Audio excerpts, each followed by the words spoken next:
Hello student, hello SSC, कैसे हो? आज थोड़ा हम टॉपिक से थोड़ा हट के बात करते हैं। सिर्फ टॉपिक की बात नहीं है, जो कि मेरा सब्जेक्ट है मैथ्स। तो आज हम जरा सिलेबस से थोड़ा हट रहे हैं, आपके एक्सरसाइज से हट रहे हैं, बट आपके सब्जेक्ट से नहीं हट रहे हैं। आज का जो हमारा टॉपिक है, आज मैं आपसे कुछ ऐसी बातें करने आया हूं जो मैं अक्सर करके बच्चों में ये प्रॉब्लम मैं देखता ही रहता हूं। ठीक है, हर बच्चों में ऐसी प्रॉब्लम है। आप लोग के मैसेज आते हैं, सर मैथ्स को कैसे पढ़े, क्या करें, कैसे पढ़ लें, क्या कर लें, गोल लें, पी लें, क्या करें, कुछ ना करें। इतना सारा मैथ से आपको भी डर लगता है? डर लगेगा। अगर जब तक डरोगे तो देखो, यहाँ मैथ्स का फुल फॉर्म लिखा हुआ है, मेरी आत्मा तुम्हें हमेशा सताएगी। तुम्हें बात आ रही है? अगर मैथ्स को नहीं पढ़ोगे तो हमेशा सताए जाओगे, हमेशा। ठीक है, और इसे छोड़ के कहाँ तुम जाओगे? अगर तुम जाओगे तो पछताओगे।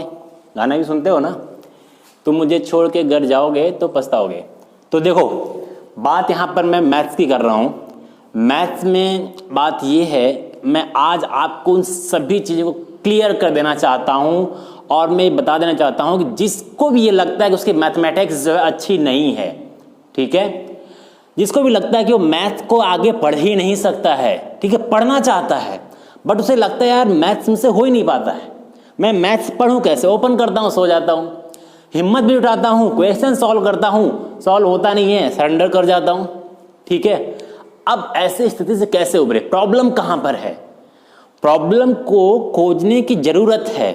तो मैं आज आपको सारी बातें बताऊंगा जो मैंने अपने पढ़ने के दौरान, जब मैं स्टूडेंट हुआ करता था, ठीक है, क्योंकि टीचर भी कभी क्या था? स्टूडेंट था। ठीक है, लाइक के सास भी कभी बहू थी, तो मैं भी कभी स्टूडेंट था। और जब आज भी मैं लर्निंग प्रोसेस में हूं, ठीक है, एक टीचर को भी हमेशा एक स्टूडेंट हमेशा रहना चाहिए। तो उस वक्त मुझे क्या प्रॉब्लम्स होती थी मैथमेटिक्स में, जो प्रॉब्लम मुझे उस टाइम फील होती थी, वो टीचर उस वक्त सॉल्व नहीं कर सकते थे। तो आज मेरी एक रिस्पॉन्सिबिलिटी है कि मैं उस चीज़ को कम से कम सॉल्व करूं। जो प्रॉब्लम मुझे होती है, मुझे लगता है कि वो प्रॉब्लम उस वक्त जो प्रॉब्लम मुझे होती थी उस वक्त, आई थिंक कि मोस्टली उसमें से बहुत सी प्रॉब्लम्स है जो आज भी बच्चों को होती है। ठीक है, और कुछ टीचिंग करते करते भी पता चला कि कुछ और भी प्रॉब्लम्स बच्चों की है, उनकी आंतरिक प्रॉब्लम, इंटरनल प्रॉब्लम्स उनकी हैं, कुछ बहुत सारे अंदर पता नहीं क्या चलता रहता है उनके। ठीक है, तो सबसे पहली चीज़ कि अगर आप मैथ्स को पढ़ना चाह रहे हो, ठीक है, तो आपके पास कम से कम बुक्स होनी चाहिए। आप बुक्स में भी परेशान रहते हो कि कौन सी बुक ले ले सर, ये ले ले, वो ले ले, किधर से ले ले, गाइड ले ले, क्या ले ले उठा करके, मतलब कहाँ से उठा लाए। तो मैं बार बार बोलता हूं, तुम्हें 10-50 हज़ार बुक खरीदने की जरूरत नहीं है। मेरे पास भी देखो, अभी तक मेरे पास 2 बुक है आपकी, ठीक है, एक कॉन्साइज की है मैथमेटिक्स, और एक अपने आरडी साहब हैं, सॉरी एमएल साहब हैं। ठीक है, एक एमएल साहब, ये बंसल साहब हैं। ठीक है, सलीना पब्लिकेशन बंसल साहब की, RS Bansal, and this is ML Agarwal. ये 2 बुकें आपके पास हैं, बुक्स, ये 2 बुक्स जो है आपके पास हैं। ठीक है, इसके अलावा और क्या खरीद लोगे यार, क्या पढ़ लोगे उसमें से? बहुत मोटी बुक है, इसको इतने सारे क्वेश्चन है इसमें। ठीक है, सीबीएसई बोर्ड्स में तो बहुत सारी किताबें हैं, उसमें आरडी शर्मा हैं, एमएल अग्रवाल भी उसमें लिखे हुए हैं, आरएस अग्रवाल हैं, इतने अग्रवाल शर्मा सब मिलकर के लिखे हुए हैं वहाँ बच्चे और कंफ्यूज हैं कि कितनी सारी बुक, कौन सी बुक पढ़ लें कि टॉप कर जाएं हम। ठीक है, तो देखो, तुम्हें टीचर नहीं बनना है अभी के लिए, अभी तो तुम्हें मार्क्स गेन करने हैं ना। तो उसके लिए मैं बताना चाहूँगा तुम्हें करना क्या है कि बुक्स के लिए इन दोनों में से कोई भी बुक ले लो, या सलीना की ले लो, या ये एमएल अग्रवाल साहब की ले लो। ठीक है, अब तुम्हें 10 बुक की जगह कोशिश करो कि एक बुक को 10 बार पढ़ लो। ठीक है, 10 बुक परचेज करो, इससे अच्छा है कि 1 बुक को 10 टाइम्स स्टडी करो। ठीक है, वो आपके लिए बेस्ट होगा अगर आप कर पाओ तो। आपकी इतने सारे आपके पास सब्जेक्ट्स है, आप क्या लगता है आपको कि एक मैथ की बुक आप पूरा इसको 2-3 बार रिवाइज कर लोगे क्या? इन दोनों मैथ की बुक को आप एक साल में एक क्वेश्चन सॉल्व कर लोगे? नेवर। ठीक है, फिर यही करते रह जाओगे। फिर और भी सब्जेक्ट तो आपको पढ़ना है ना। मैं आपकी पीड़ा समझ सकता हूँ। ठीक है, मैं सिर्फ मैथ पढ़ाता हूँ, आप बाकी 10 से 12 सब्जेक्ट पढ़ते हो, तो आपका दर्द समझ सकता हूँ मैं। तो बुक्स के लिए क्लियर हो गए। ठीक है, कोई भी एक बुक ले लो, दोनों बुक्स अच्छी है। ठीक है, उसमें से आप उसको सॉल्व करो, क्वेश्चंस को कैसे करना है वो भी मैं बताऊंगा अभी। फिर दूसरी चीज स्टडी आवर्स, ये पूछते हैं सर कितने घंटे पढ़े हम। घंटे से क्या मतलब है, मैं बोल दूँ जाओ 24 घंटे पढ़ो, पढ़ लोगे? नहीं पढ़ पाओगे। तो पूछते क्यों हो फिर कितने घंटे पढ़े? ये तुम्हारी कैपेसिटी है ना कि तुम कितने घंटे पढ़ सकते हो, ठीक है। तो ये चीज आज के बाद क्वेश्चन करना ही बंद कर दो कि कितने घंटे पढ़ा जाए। इसका क्या मतलब कितने घंटे तुम, मतलब ऐसे लग रहा है, ऐसे पूछ रहे हो कि यार कुछ ऐसा लग रहा है मजबूरी है पढ़ाई। जब तक तुम मजबूरी समझ के पढ़ाई करोगे ना तो कुछ होने जाने वाला नहीं है। ऐसे जैसे एवरेज चल रहे हो ऐसे चलते चले जाओगे। तो मजबूरी नहीं है ये। कितने घंटे पढ़े सर बता दीजिए जरा। 2 घंटे बोलो, 2 घंटे पढ़ ले, 1 घंटे, कुछ ऐसा बता दीजिए कि मतलब कि पढ़ना ही ना पड़े। एकदम मतलब परेशान है, कितने घंटे पढ़े। पढ़ाई मतलब कितने घंटे पढ़े यार। आप बुक उठाओ, अगर आपको 1 मिनट में ही नींद आने लग रही तो 1 मिनट पढ़ो, 2 मिनट नींद आ रही 2 मिनट पढ़ो। मैं बोलूँ 2 घंटे पढ़ने के लिए 2 घंटे पढ़ पाओगे? नहीं पढ़ पा रहा तो मैं क्या कर सकता हूँ। बट एक आइडियल टाइम बताया जाए कि अगर तुम्हें घंटे डिसाइड मत करो, टॉपिक डिसाइड करो कि मुझे आज इस मैथ्स में ये टॉपिक क्लियर करना है। मान लो फर्स्ट टॉपिक तुम्हारा जीएसटी है मैथ्स में, तुमने सोचा कि आज मुझे जीएसटी को, उसका जो थ्योरेटिकल पोर्शन है, जीएसटी क्या है, कितने टाइप्स की है, कहाँ कैसे जीएसटी है, इंट्रा कहाँ पर, इंटर कहाँ पर है, ठीक है। तो ये सब आज क्लियर कर लूंगा मैं। अब उसमें चाहे जितने घंटे लगे उससे क्या मतलब है। तुमने कहा आज क्लियर करना है तो आज का मतलब 24 आवर तुम्हारे पास है, और उसमें जितने भी टाइम में तुम क्लियर कर पाओ उसको, ठीक है। अब इतना तो आइडिया रहना चाहिए। ये मत सोच लो कि आज मैं पूरा का पूरा जो है जीएसटी खत्म कर दूंगा, पूरे क्वेश्चन सारे सॉल्व करके जो है, इस तरीके से नहीं। तो ये 2 तरीका हुआ आपको, ठीक है। अब देखो, अब जो मैं बताने जा रहा हूं, जो मैंने कहा कि मैथमेटिक्स में आप भी 90% पा सकते हो, 90% से ऊपर मार्क्स पा सकते हो। क्या हो गया, मजाक लग रहा है? तो नहीं सर मैं नहीं पा सकता, मेरा तो पास हो जाना बस। अरे तुम भी पा सकते हैं, कौन नहीं पा सकता, तुम पा सकते हो, ये पा सकता है, मैं पा सकता हूं, सब कोई पा सकता है, ठीक है। बट इसके लिए हमें कुछ करना पड़ेगा। मैं उसके लिए नहीं कर रहा हूं, जो ये चीजें नहीं करेगा वो भी पा जाएगा, ठीक है। बट जो इन चीजों को पूरे 1 ईयर तक फॉलो करता रहा, तो मेरा एक एक्सपीरियंस है, और जो हमारे स्टूडेंट्स हैं, ठीक है, कुछ स्टूडेंट्स रहे हैं, उन पर ये प्रैक्टिकल है कि वो बच्चे 90% से ऊपर गेन किए, 96 मार्क्स भी पाए हुए हैं इसमें, ठीक है। ऐसे बच्चे जो अभी 2nd डिवीजन पास हुआ करते थे मैथमेटिक्स में, उन बच्चों के मार्क्स 92 से 96 तक गए हैं, ठीक है। तो आज की जो जनरेशन है उसके अकॉर्डिंग बताना चाह रहा हूं कि अब यहाँ पर बेसिक अब कुछ बच्चे यहाँ पर पूछते हैं सर आपके कितने नंबर्स थे, तो मैं भी अपना मार्क्स बताऊंगा, चिंता मत करो, ठीक है, कि मेरे कितने मार्क्स थे। कभी भी टीचर्स के मार्क्स को देख करके टीचर्स की टीचिंग को जज मत करो, ठीक है। तो ऐसे इतने बुरे मार्क्स नहीं थे मेरे, ठीक। आओ देखो यहाँ पर, तो अब हमें क्या करना है, मैथ्स को अपना इंप्रूव करने के लिए सबसे फर्स्ट चीज कि आपकी कैलकुलेशन बेस्ट होनी चाहिए, ठीक है। अब देखो यहां से मेरा टॉपिक मेन स्टार्ट हो रहा है, कैलकुलेशन। सबसे बड़ी प्रॉब्लम है आज के टाइम में हमारी जो यंग यूथ जनरेशन है, ठीक है, सबकी प्रॉब्लम जो मैथ्स को लेकर के पढ़ रही है। 10th तक तो बेचारे की मुश्किल है, उसको छोड़ ही नहीं सकता है, मैथमेटिक्स लेके चलना ही पड़ेगा उसको, ठीक है। उसकी कैलकुलेशन की प्रॉब्लम है, उसको प्लस माइनस मल्टीप्लिकेशन डिवीजन ये सब करने नहीं आ रहा है, डिवाइड करने नहीं आ रहा है, सब्ट्रैक्ट करने नहीं आ रहा है, ठीक है। मल्टीप्लिकेशन डिवीजन्स के नहीं आ रहे हैं, ठीक है। डेसिमल नंबर्स के मल्टीप्लिकेशंस नहीं आ रहे हैं, इस तरीके से रूट की वैल्यू को सॉल्व करने नहीं आ रहा है, ठीक है। एल्जेब्रिक नंबर्स जो भी हैं, ठीक है, एक्स वाई जेड इस तरह के नंबर्स जितने एल्जेब्रा वाले टर्म्स हैं उसको ऐड नहीं कर पा रहा है वो। अगर आप इन तरह की चीज़ों को ऐड नहीं कर पा रहे हो, सब्ट्रैक्ट नहीं कर पा रहे हो, मल्टीप्लाई डिवाइड नहीं कर पा रहे हो, तब तो भाई ये मैथमेटिक्स बहुत प्रॉब्लम करेगा। तो इसलिए मैं फर्स्ट थिंग बोलूँगा कि आपको ये कैलकुलेशन बेस्ट करना है। अगर आपका, मैं अभी बता देता हूँ, अगर कैलकुलेशन आपका बेस्ट हो गया, कैलकुलेशन पर कमांड हो गया, तो अगर आप 60 मार्क्स पाते थे मैथ्स में, अगर मान लो 100 आउट ऑफ मैं बता रहा हूँ, तो आपके 80 मार्क्स हो जाएंगे सिर्फ और सिर्फ कैलकुलेशन को बेस्ट करने से। ये मैं पूरी एकदम रेस्पॉन्सिबिलिटी के साथ कह रहा हूं मैं, अगर आपका कैलकुलेशन बेस्ट हो गया तो, ठीक है। तो अब कैलकुलेशन बेस्ट होने के बाद भी एक चीज होना चाहिए, आपका माइंड कंसंट्रेट होना चाहिए, थोड़ा डिसिप्लिन होना चाहिए, ठीक है। ये नहीं कि आप 2+2 कहीं लिखना हो 2+2 = 6 लिख कर चले आए, ठीक है। बोले ये क्या हो गया, भूल गए लिखना ही जो है, समझ नहीं आता क्या लिखे।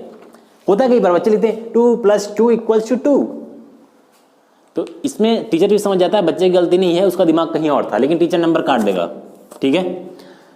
नाउ इसके बाद अगर ये बेसिक कैलकुलेशन को देखना है तो मेरे इस YouTube चैनल पर ही बेसिक कैलकुलेशन का पूरा 14 वीडियोज हैं, मुश्किल से 2 से ढाई घंटे की वीडियोज होंगे टोटल। एक मूवी भी देखते हो 3 घंटे की, 2.5 घंटे की, उसको भी एक मूवी की तरह बैठ करके देख लो, ठीक है। बोर हो तब भी देख लो, कॉपी पेन ले करके बैठ कर देखो, और जहां भी कैलकुलेशन तुम्हारा फंस रहा हो उसके अलावा भी तुम क्वेश्चंस को सॉल्व करते हो। क्योंकि देखो मैं यहाँ पे सिर्फ ये नहीं बता रहा हूँ कैसे क्या क्या करना है, मैं तुम्हें ये भी बताना चाह रहा हूँ कि तुम्हें कैसे करना है, ठीक है। बिकॉज इन चीज़ों को मैंने अप्लाई किया है लोगों पर और उसका रिजल्ट अच्छा मिला है। तो बेसिक कैलकुलेशन के लिए आप इसको पढ़ने के बाद भी हो सकता है कि कहीं तुम कैलकुलेशन कर रहे हो, कुछ भी सॉल्व कर रहे हो, कहीं तुम्हारी कुछ प्रॉब्लम हुई कि इसको तुम सॉल्व नहीं कर पा रहे हो। उस तरह की कैलकुलेशन को आइडेंटिफाई करो कि इस तरह की कैलकुलेशन जब भी आती है कहीं पर क्वेश्चंस में तो मैं सॉल्व नहीं कर पाता हूँ, ये कैसे सॉल्व होगा, इसको सॉल्व करो। तुम देखोगे अगर इस तरीके से प्रॉब्लम्स को तुम पकड़ पकड़ के साल भर में एक किनारे रखोगे, मुश्किल से 8-10 जगह ऐसे होगी जहां तुम्हारा कैलकुलेशन फंसता होगा, ठीक है। उस कैलकुलेशन को क्या करो, आइडेंटिफाई कर लो, बस इतना सही तो करना है बच्चों, मेरे बच्चों, ठीक है। Now next thing is conversion of units. ये भी प्रॉब्लम ही है, आपको मीटर को किलोमीटर में चेंज करने नहीं आ रहा है, किलोमीटर को मीटर में चेंज करने नहीं आ रहा है, सेंटीमीटर में नहीं आ रहा है, डेसीमीटर में नहीं आ रहा है, लीटर को मीटर क्यूब में नहीं आ रहा है, मीटर क्यूब को लीटर में नहीं आ रहा है, सेंटीमीटर क्यूब में नहीं आ रहा है, लेंथ, इन सब में जितने भी मैथमेटिक्स में तो यूनिट्स कम है, ठीक है। जैसे आप देखोगे आपके इस ML अग्रवाल की बुक में जो नई बुक है इसमें आपको यूनिट कन्वर्जन दिया हुआ है, ठीक ठाक दिया हुआ है। यहाँ पर आगे जैसे देखोगे यहाँ पर दिख नहीं रहा होगा शायद, तो देख लो, SI unit symbols and their abbreviations, यहाँ पे यूनिट्स दिए हुए हैं, उसको कन्वर्जन भी दिया हुआ है, लेंथ का, मास, वेट, मेजर, कैपेसिटी का, एंड द क्यूबिक यूनिट्स दिया हुआ है, ठीक है, और टाइम का। तो इन सब का कन्वर्जन इसमें दिया हुआ है, और ना भी दिया रहे तो ये सब तुम्हें आना चाहिए, ठीक है। नहीं भी आएगा तो मैं एक दिन मैं सोच रहा हूँ इसके लिए एक वीडियोज़ बनाऊंगा कन्वर्जन के लिए कि कैसे हम याद रखते हैं। तो ये इसको इतना अच्छा कर लो, अगर तुम्हें आगे भी मैथमेटिक्स पढ़ना है तो इस चीज़ में क्यों फंसना, इसका पूरा प्रॉब्लम ही खत्म कर दो ना कि कैलकुलेशन की मेरी प्रॉब्लम ही नहीं है, ठीक है, कन्वर्जन की मेरी प्रॉब्लम ही नहीं है, ठीक। तो ये दोनों प्रॉब्लम अगर खत्म हो गई तो आपकी मैथमेटिक्स की 80% प्रॉब्लम सॉल्व हो जाएगी सीधे, ठीक। कितनी परसेंट, 80% प्रॉब्लम सॉल्व हो जाएगी, ठीक है। Now learn formulas. कुछ लोगों का मानना है कि मैथमेटिक्स लर्न करने की चीज़ नहीं है, ठीक है, ये अंडरस्टैंडिंग की चीज़ है। जैसे कि मैं भी कहता हूँ कई बार कि maths is not about concept, equations, computations, ठीक है, और algorithms, it is about understanding, ठीक है। किसी ने कहा था, बहुत बड़े आदमी ने, अब वो बड़ा आदमी कौन था खोजना पड़ेगा। तो यहाँ पर फॉर्मूला को आपको लर्न करना पड़ेगा, ठीक है। मेरा मानना है कि जो लोग कहते हैं कि नहीं लर्न करना है, क्वेश्चंस को सॉल्व करते करते फॉर्मूला याद हो जाता है, तो सब बकवास बातें हैं, ठीक है। कुछ याद बात नहीं होता है, तुम्हें याद हो जाता है तो अच्छी बात है। याद हो जाता है क्या तुम्हें, नहीं याद होता है। कितना तुम क्वेश्चन सॉल्व कर लोगे यार, ठीक है, एक फॉर्मूले पर कितने क्वेश्चन सॉल्व कर लोगे, फॉर्मूला याद होता है। कुछ फॉर्मूले हैं कि आपको याद हो जाएंगे, ठीक है, बट कुछ फॉर्मूले ऐसे हैं जो आपको याद नहीं होंगे, उसको याद करना ही पड़ेगा, ठीक है। तो इसलिए जितने भी फॉर्मूले बुक में हैं उसको एक जगह लिख लो और उसको डेली पढ़ने की कोशिश करो, डेली, ठीक है। जहाँ पर सोते हो वहाँ पर एक पेस्ट कर लो, ठीक है। पेस्ट का मतलब समझ रहे हो, कैसे पेस्ट करना है। यहाँ फॉर्मूला लिखा हुआ तो ऐसे पेस्ट करना है, ऐसे मत पेस्ट कर देना उल्टा, क्योंकि तुम सीधा भी पेस्ट करते हो तो भी नहीं पढ़ते हो। उसको पढ़ो डेली, जाकर के एक बार ऐसे रीडिंग लगा लो, अच्छा ये फॉर्मूला, ठीक है, अच्छा ये फॉर्मूला है, ठीक है, ठीक है, ठीक है। तो ये कोशिश क्या करो, अगर फॉर्मूला तुमने पूरा याद कर लिया है, ठीक है, तो अच्छा रहेगा।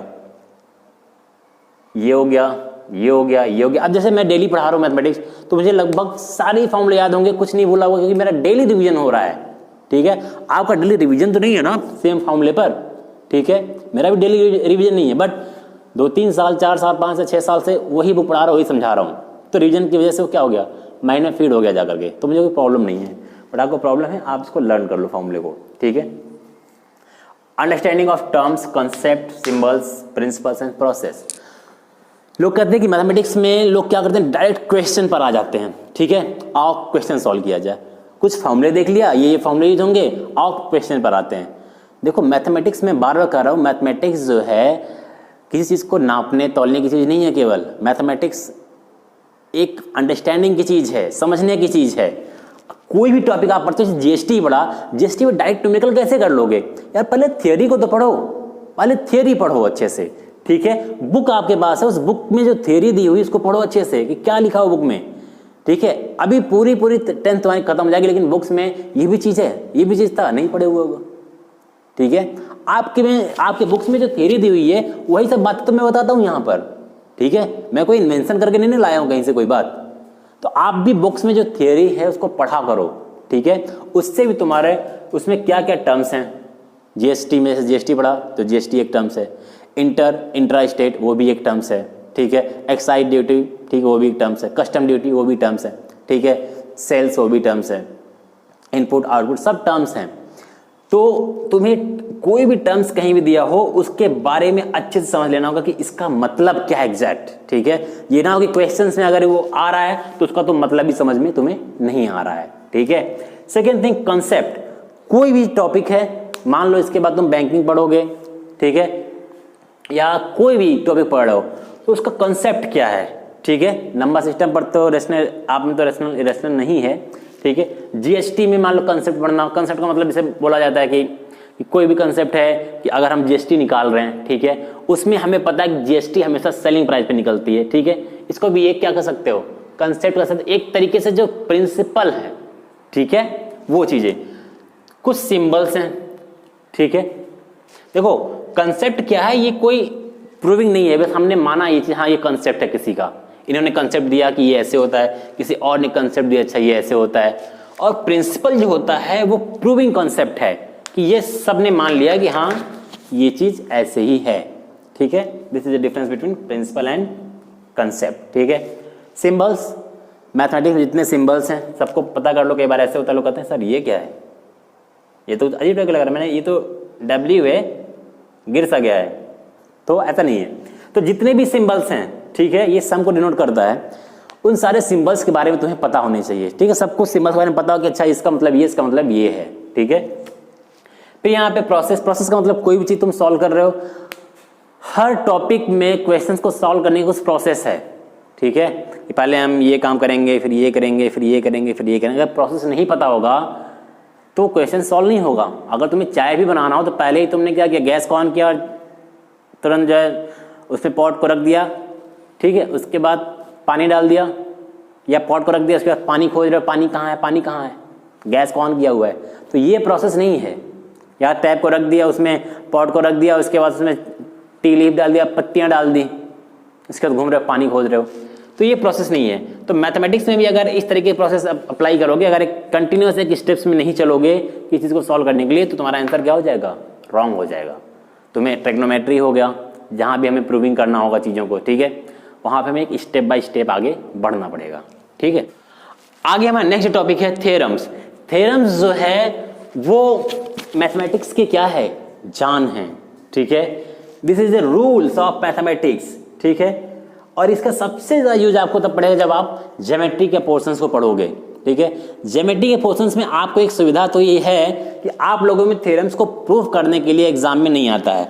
अब उसको या तो अपने लिए फ़ायदा समझो या नुकसान समझो, ठीक है। मुझे तो फ़ायदा ही लगता था कि अगर ये, मुझे तो नुकसान ही लगता है, बिकॉज प्रूविंग मुझे बड़ी अच्छी लगती है, ठीक है, किसी भी चीज़ की। तो आपको प्रूव करने के लिए आए या ना आए, बट थ्योरम्स को आपको पता होना चाहिए, एकदम दिमाग में बैठे होना चाहिए। अगर कोई ज्योमेट्री के क्वेश्चंस को सॉल्व कर रहे हो, सर्कल हो, ट्रायंगल हो, क्वाड्रिलेटरल हो, कुछ भी हो, उस वक्त अगर सर्कल भी पढ़ रहे हो तो सर्कल के जितने भी 10-15 थ्योरम्स हैं, 9th में भी जो पढ़े हो, ये नहीं कि बस 10th का थ्योरम्स उठा के पढ़ रहे हो, बस 9th और 10th में जितने भी तुमने ज्योमेट्री के थ्योरम्स पढ़े हो वो सब के सब चैप्टर वाइज एक जगह लिख लो। और इसको मैं ये नहीं कहूँगा याद कर लो, एकदम याद नहीं करना है, इसको बस पढ़े रहो, ताकि जो कल को तुम क्वेश्चंस को सॉल्व कर रहे हो तो ये तुम याद रहे, अच्छा ये मुझे पता है कि ऐसा होता है, ठीक है। याद करके नहीं बैठना कि इसको लिखने के लिए कहीं पे याद करना है, बस इसको ऐसे दिमाग में रखना है कि हाँ मुझे पता है कि इसको मार्कर बोलते हैं, ठीक है, बट इसकी एग्जैक्ट डेफिनेशन मुझे नहीं पता है। बट मुझे पता है ये मार्कर है। What is this? Is marker. What is marker? I don't know. ठीक है, बट ये पता है कि इसका नाम पता है ये मार्कर होता है, इसे लिखा जाता है। ठीक है, तो ऐसे हमें थ्योरम्स का भी बस एक रूल पता होना चाहिए कि कोई ट्रायंगल है, ठीक है, all angles of triangles are 180 degree, sum of all angles of triangle is 180 degree. तो ये सब क्या है? थ्योरम, सिंपल सिंपल से थ्योरम, सारे थ्योरम्स तुम्हें याद होने चाहिए। ये नहीं कि क्वेश्चन सॉल्व करने जा रहे हो उस वक्त तुम्हें थ्योरम ही नहीं याद आ रहे और थ्योरम याद नहीं है, और जब एग्जाम के बाद आके किसी ने बोला कि इसमें ये वाला थ्योरम लगा के यूज हो जाता, और तुमने कहा वो यार वो तो थ्योरम मुझे भी पता था लेकिन स्ट्राइक नहीं किया। क्यों नहीं किया? क्योंकि सारे थ्योरम तुम्हारे बिखरे पड़े हुए हैं। ठीक है, इसलिए मैं कह रहा हूँ सारे थ्योरम्स को एक जगह कलेक्ट करो और इसको कभी कभी मंथली, ठीक है, उसको देख लिया करो, एक बार रीडिंग लगा लिया करो बस, और कुछ नहीं करना है। ठीक है, और 9th एंड 10th दोनों के थ्योरम। ठीक है, ये मत कहना कि जो 10th में कोई ऐसा थ्योरम अप्लाई हो गया जो 9th में था, बोला कि तुम्हारा सिलेबस से बाहर की चीज़ आ गई। ठीक है, तो सिलेबस के बाहर का नहीं है। अब 1 से लेकर 9 तक सब आपके सिलेबस के अंदर की चीज़ है। Now application and real life use of mathematics. कई बार लोग पूछते भी हैं कि यार ये मैथमेटिक्स में जो हम इतने सारी चीज़ें पढ़ते हैं, alpha beta gamma sine theta cos theta tan theta, ये सब कहाँ यूज़ करेंगे लाइफ में यार हम लोग? ठीक है, कि प्लस माइनस मल्टीप्लिकेशन डिवीजन बहुत है सब्जी खरीदने के लिए, मार्केटिंग करने के लिए, इन सब का यूज़ कहाँ पर होगा मैथमेटिक्स में? क्यों पढ़ते हैं मैथमेटिक्स? इसके लिए मैं एक सेपरेट वीडियो लाने वाला हूँ। ठीक है, कि जान जाओ सभी लोग कि हम मैथमेटिक्स का यूज़ कहाँ करते हैं रियल लाइफ में। एक एक चैप्टर का यूज़ है। ठीक है, एक एक टॉपिक का यूज़ बताऊंगा मैं उस टाइम कि कहाँ पे मैथमेटिक्स का यूज़ करते हैं। और आप भी खोजो ना, आपके पास भी तो अब दिमाग हो ही गया है। ठीक, खोजो कहाँ पे मैथमेटिक्स लग रहा है। सिंपल, घर में देखते, घर में जब आपकी बिल्डिंग कहीं आपके मकान बनते हैं, कहीं डोर्स या कुछ भी डेकोरेशन अंदर होते हैं, तो वहाँ भी देखो जब भी कोई भी आता है लेबर या, ठीक है, कोई भी मैकेनिक आता है, तो वहाँ देखो क्या लगा, तो मैथमेटिक्स वहाँ अप्लाई होती ही है। आप केयर नहीं करते हो, आप केयर करना कभी। Develop interest in mathematics. Maths में इंटरेस्ट कैसे है? सबसे बड़ी प्रॉब्लम तो यही है कि इंटरेस्ट ही नहीं है मैथमेटिक्स में। जैसे ओपन किया, अरे यार क्या है मैथमेटिक्स, आओ चलो मैथ्स पढ़े, अरे यार क्या है। मेरे भी टीचर हुआ करते थे, फेसबुक पे मिलते थे, वहाँ से मैथ्स का फॉर्मूला पूछते थे। जैसे मैं तो हेलो सर कैसे हैं, वो बोलते थे बताओ a + b का whole square, what is the square of a + b। मैं उनको ब्लॉक कर दिया। मैंने कहा यार फेसबुक पर भी मैथ मतलब क्या है? ठीक है, तो कहने का मतलब ये है कि मैथ्स से यार बोर मत हो। देखो इंटरेस्ट तुम्हें जगाना पड़ेगा। कैसे जगेगा वो बताता हूँ। 2-3 प्रोसेस के लिए है। कैलकुलेशन तुम्हारी अच्छी हो जाए, कन्वर्जन ऑफ यूनिट भी तुम्हारा बेस्ट हो जाए, फॉर्मूले तुम्हें लर्न हो चुके हैं पूरे, ठीक है, कंसेप्ट टर्म से तुम समझ रहे हो धीरे धीरे, सिंबल समझ चुके हो, कैसे क्या चीज़ सॉल्व करनी हो सब समझ गए हो। ठीक है, अब जब क्वेश्चंस को तुम सॉल्व करोगे ना तो क्या होगा, क्वेश्चन तुम्हारे बहुत कम फंसेंगे, क्वेश्चन तुम सॉल्व करते चले जाओगे। और हमेशा तुम्हें क्वेश्चंस को जब सॉल्व करोगे तो क्या होता है ना, वो एक टास्क सा लगता है। जैसे पबजी खेलते हो, पबजी जब खेलना शुरू किया मैं भी खेल लेता हूँ कभी कभी, तो मुझे पता ही नहीं था, मैं ऐसे बिना एक नाइफ मिल गया था, चाकू सा कुछ था, वो लेके मैं भाग रहा था और लोग मुझे गोलियों से मार रहे हैं, बंदूकों से, गन से मार रहे हैं, शूट कर रहे थे, और अगल बगल से कोई चिल्ला रहा है कैसा आदमी, कैसा प्लेयर आ गया, ये मारा जा रहा है इसमें। ठीक है, लास्ट में पता नहीं कहाँ में चला गया, करंट सा कुछ लग रहा था, मेरा सारा ब्लड खत्म हो गया उसमें, मैं उसको वहीं पर छोड़ दिया मैंने खेलना। ठीक है, बट कुछ लोग ऐसे भी हैं कि पबजी खेलते टाइम उनको किसी ने बताया नहीं जा करके कि ऐसे पबजी खेलो, आपने खुद डाउनलोड किया उसको और खुद प्ले करना शुरू किया और आज मास्टर हो गए उसके। ठीक है, क्योंकि आपको उसमें टास्क मिलता है तो आप उस टास्क के पीछे दौड़ते हो। ठीक है, और जब कोई टास्क मिलता है उसको कंप्लीट कर लेते हो, आपको लगता है yes I can do it. ठीक है, सेम ये फीलिंग अगर मैथमेटिक्स में आ गई कि किसी क्वेश्चन को तुमने सामने देखा, अच्छा ये है, आज मैं इसको बता के रहूँगा। ठीक है, तो बता दो उसको, कह दो कि जब तक तोड़ेंगे नहीं तब तक छोड़ेंगे नहीं। और जब इस तरह का टारगेट जब तुम्हारे माइंड में आ जाएगा ना, तो एक दिन जब तुमने एक क्वेश्चन सॉल्व किया, किसी ने दूसरा क्वेश्चन सॉल्व किया, नहीं हो रहा है, मान लो दूसरे ट्राई किया नहीं हुआ, तीसरी बार ट्राई किया नहीं हुआ, जिस दिन किसी क्वेश्चन को तुमने अननोन क्वेश्चन को उठाया और सॉल्व कर दिया, अगर उस दिन तुम्हारा कॉन्फिडेंट ना कितना हो जाएगा मालूम, इतना हो जाएगा, तुम्हारा कॉन्फिडेंस इतना हाई हो जाएगा। मैंने लोगों को देखा इस तरीके से कि जिन लोगों को मैथमेटिक्स में इंटरेस्ट नहीं था बिल्कुल भी, जब उनको लगने लगा कि 2-3 क्वेश्चन से सॉल्व हो रहे हैं, 2-3 बार क्लास में उनको मोटिवेट करने लगा, वो उठ कर क्वेश्चन को बताने लगे, घर पे आके पढ़ करके फिर आने लगे। ठीक है, और आकर के हमको समझाने लगे, लोग बताने लगे। ठीक है, तो इस तरीके से उनके इंटरेस्ट जग गए। और इंटरेस्ट ऐसे कोई चीज़ नहीं कि आप खरीद के ला के जगा लो। ठीक है, वो तभी आएगा आपके प्रैक्टिस से आएगा। मैथ्स केवल 3 चीज़ चाहता है, practice practice practice, only practice. ठीक है, अगर इन सब पे प्रैक्टिस कर लिए तो 110% मैं कह रहा हूँ तुम्हारा इंटरेस्ट मैथमेटिक्स में जग जाएगा। और एक भी क्वेश्चन तुमने कुछ भी उठा करके तुमने सॉल्व कर लिया तो फिर देखो क्या कमाल हो जाएगा। एक बच्चे का एकदम रियल एग्जाम्पल है, उसको मैंने एक बार ट्रिग्नोमेट्री का एक काफ़ी समझाया उसको कैसे कैसे पढ़ना, सब कुछ पढ़ा उसने। ट्रिग्नोमेट्री के प्रूविंग को सॉल्व करता था, कभी सॉल्व नहीं होता था। एक दिन उसकी ट्रिग्नोमेट्री की प्रूविंग अचानक से उसने प्रूव कर दिया। उसने बहुत टिपिकल प्रूविंग नहीं थी, आसानी थी, उसने प्रूफ कर दिया। और जिस दिन उसने प्रूफ किया उसकी खुशी का कोई ठिकाना ही नहीं था। और उसके अगले दिन से उसके अंदर बिल्कुल अलग सा चेंज, एकदम ऐसे लगता था कि हर क्वेश्चन वो सॉल्व कर दे रहा है। ठीक है, मतलब उसके अंदर कॉन्फिडेंट ऐसा कि जो भी क्वेश्चन मिलता था, लाओ मैं सॉल्व करके देखता हूँ, लाओ मैं सॉल्व करके देखता हूँ, इस टाइप का। तो इस टाइप की जितनी फीलिंग आ जाएगी तो कोई बात ही नहीं, तो करना पड़ेगा इसके लिए। ठीक है, नाउ रेगुलरिटीज सबसे मोस्ट इंपॉर्टेंट है कि आप ये नहीं कि एक दिन टाइम टेबल बना लिए, कई बार बनाते लोग ना, आज मैं सुबह 4 बजे उठूंगा दिन में, नहीं 3:30 पे उठ जाऊंगा, चलो 3:30 पे उठ जाता हूँ, ठीक है, और जल्दी उठ जाता हूँ, ठीक है 3:30 पे उठूंगा, फिर 3:35 पे जो है फ्रेश हो जाऊंगा, फिर 3:40 पर, मतलब 5-5 मिनट के काम लिखे हुए, 5 मिनट में ब्रश कर लूँगा, 5 मिनट में बात कर लूँगा, 5 मिनट में प्रे कर लूँगा, 5 मिनट में पढ़ाई के लिए बैठ जाऊँगा, चाय पी लूँगा 5 मिनट के बाद। इस तरीके से 4 बजे एकदम एग्जैक्ट बैठ जाऊँगा टेबल पर और बुक ओपन हो जाएगी और मैं पूरा जीएसटी खत्म कर जाऊँगा। आज पूरी जीएसटी खत्म, पूरा दिन खत्म हो गया, नहीं कर पाए खत्म, ठीक है, या कर भी लिया एक दिन, अगले दिन भी कर लिया, 2-3 दिन के अंदर अंदर उनका पूरा का पूरा जो भी जोश था सब खत्म हो गया। तो इतना भी जोश की क्या जरूरत है, थोड़ा थोड़ा जोश अप्लाई करो, थोड़ा थोड़ा, ठीक है, बचा के रखो ना, पूरे साल भर यूज करना है, 365 डेज हैं, बाकी तो लॉकडाउन में निकल ही रहा है, ठीक है, तो जोश को बचा के रखो, थोड़ा थोड़ा करो, डेली करो, ठीक है, बोर नहीं हो जाना है, ठीक है, ऐसा मत कर लो कि जो है मतलब कि नफरत हो जाए मैथमेटिक्स से 1 ही 2 दिन में, कि लेके बैठ गए कि आज मैं खत्म कर दूंगा मैथ, और नफरत ही होगी 2 दिन में मैथ से, ठीक है, तो प्यार से पढ़ो, थोड़ा थोड़ा पढ़ो, थोड़ा थोड़ा थोड़ा थोड़ा थोड़ा थोड़ा, धीरे धीरे प्यार को बढ़ाना है, ठीक है, फिर आखिरी में जाकर के एग्जाम के टाइम में हद से गुजर जाना है। नाउ तुम लोग को मूवी के गाने का मतलब समझ में आता है, मैथ में मतलब समझ नहीं आएगा। Now how to solve maths problem, कि मैथ्स के प्रॉब्लम कैसे सॉल्व करें हम, ठीक है। अब इतना चीज़ अगर आप समझ चुके सब कुछ क्या करना है, तब आ जाओ कि हम मैथ्स के प्रॉब्लम्स को कैसे सॉल्व करते हैं, ठीक है। सबसे पहली चीज़ कि एक तो शेड्यूल तुम्हारे पास होना चाहिए कि मैथ्स को हमें कब पढ़ना है।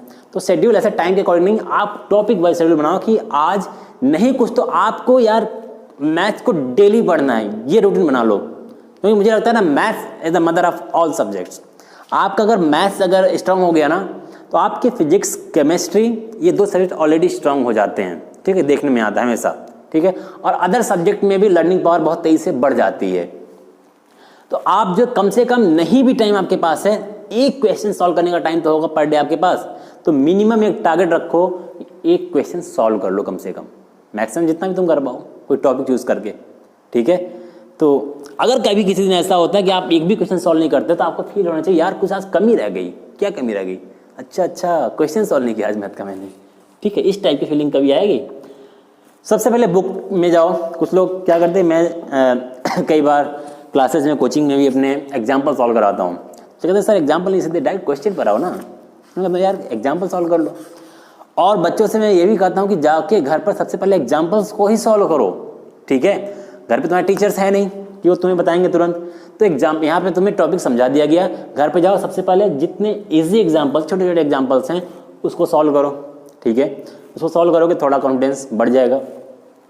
फिर उसके कुछ डिफिकल्टी लेवल के जो एग्जाम्पल्स हैं उसको सॉल्व करो, थोड़ा बूस्टअप और होगा तुम्हारा कॉन्फिडेंट। फिर उसके बाद जो एक्सरसाइज है उसमें से कुछ इजी क्वेश्चंस उठाओ, उसको सॉल्व करो, उसी एक्सरसाइज से अगेन टफ क्वेश्चंस उठाओ और उसको सॉल्व करो। तो ये तरीका है बुक्स को पढ़ने का, ठीक है। और एक काम अगर ये कर लोगे तो इसको बोलेंगे हम, मतलब कि फिर तुम्हारा गोल्डन एरा आ जाएगा बिल्कुल, ठीक है, मैथमेटिक्स का। अगर इतना कर लोगे तो क्या करना है इसमें, 10 ईयर का क्वेश्चन बुक आती है मार्केट में, किसी का भी कैसे ले लें। इसमें लोग पूछते हैं सर 10 ईयर का कौन सा क्वेश्चन बुक लें हम। अरे कौन सा ले यार, 10 ईयर के क्वेश्चन बुक में कौन कोई अपना अलग से क्वेश्चन डाल देगा, नहीं ना। 10 ईयर का जो क्वेश्चन होगा वही उसमें डाल रखा होगा, और तुम इसको सोल्यूशन के साथ ले लेना, ठीक है। जो 10 ईयर का सोल्यूशन वाले हों, सोल्यूशंस दिए होंगे। अब तुम्हें करना क्या है, वो भी चैप्टर वाइज वाले लेना। चैप्टर वाइज का मतलब कि ये ना हो कि हर साल के ईयर के क्वेश्चन पेपर नहीं, हर साल के जो क्वेश्चन पेपर्स हैं वो आपके बुक में जो चैप्टर्स हैं लाइन बाय लाइन, ठीक है, जो भी चैप्टर्स आपके बुक में दिए हुए हैं उस चैप्टर के अकॉर्डिंग हर साल के क्वेश्चंस एक साथ। जैसे जीएसटी है तो जीएसटी में पिछले 2-3 साल से कितने क्वेश्चंस आए हैं, फिर सेकंड अलजेब्रा है, सॉरी बैंकिंग है, बैंकिंग से कौन कौन से क्वेश्चंस आए हैं, शेयर डिविडेंड से कौन कौन से क्वेश्चंस आए हैं, ठीक है। ऐसे मैट्रिसेस से कौन कौन से आए, रिफ्लेक्शन से कौन कौन, सर्कल से कौन आए, कंस्ट्रक्शन से कौन कौन आए हुए हैं। तो ऐसे करके चैप्टर वाइज क्वेश्चंस को डाल दिए, ठीक है।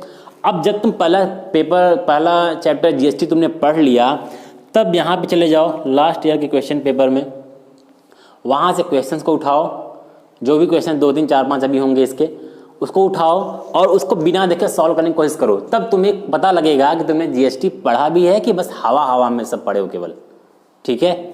अब करने के बाद भी अगर मान लो सॉल्व ना हो तो इसका आंसर देखो कैसे सॉल्व किया, उसको सॉल्व करो। फिर दूसरा चैप्टर पढ़ो बैंकिंग को पूरा इस तरीके से पूरा पढ़ते जाओ, फिर उसको फिर इस पे आ जाओ, फिर इसको पढ़ो, ठीक है। इस तरीके से करते हुए पढ़ोगे तो काफ़ी अच्छा रहेगा, और मैं आपको बिल्कुल बताता हूँ कि आप लोग 90% से ऊपर गेट करोगे ईजिली, ठीक है। ईजिली नहीं कह सकते, काफ़ी आसान होता है ना बोला, ईजिली गेट करोगे। ईजिली नहीं करोगे, सब करने में काफ़ी हालत ख़राब हो जाएगी ये सब करने में, ठीक है। आसान काम नहीं है ये सब, कुछ महापुरुष ही टाइप के लोग कर पाएंगे। ऐसे में लेक्चर देता रहूँगा, हज़ारों लेक्चर देने वाले आएंगे, लेक्चर देंगे, मोटिवेट करेंगे, और अपना क्या, अपने को वो से पानी निकालना है, अपने को पढ़ना ही नहीं है, ठीक है। तो आप लोगों को मैंने सारी चीज़ें बता दी, मैथमेटिक्स का सारे राज मैंने खोल दिए, ठीक है। अब आप लोगों को इन सारे राज को अपना लेने हैं और चुपचाप पढ़ते रहना है, और जैसे ही आपका 2020 से 21 में एग्ज़ाम होगा अगला, अगर कोई कोरोना नया नहीं आया तो फिर मैं देखूंगा कि कितने लोगों ने इस चीज़ को अप्लाई किया, और आप लोगों को लगता है कि इसके अलावा भी कुछ और चीज़ इसमें डाल देनी चाहिए, ठीक है, या कुछ भी और इससे रिलेटेड पूछना हो तो ज़रूर आप लोग हमने कमेंट करके पूछ लेना, ठीक है। तो मैं आपको बताऊंगा। ओके, अच्छा, bye, take care, all the best, ठीक है, ऑल द बेस्ट।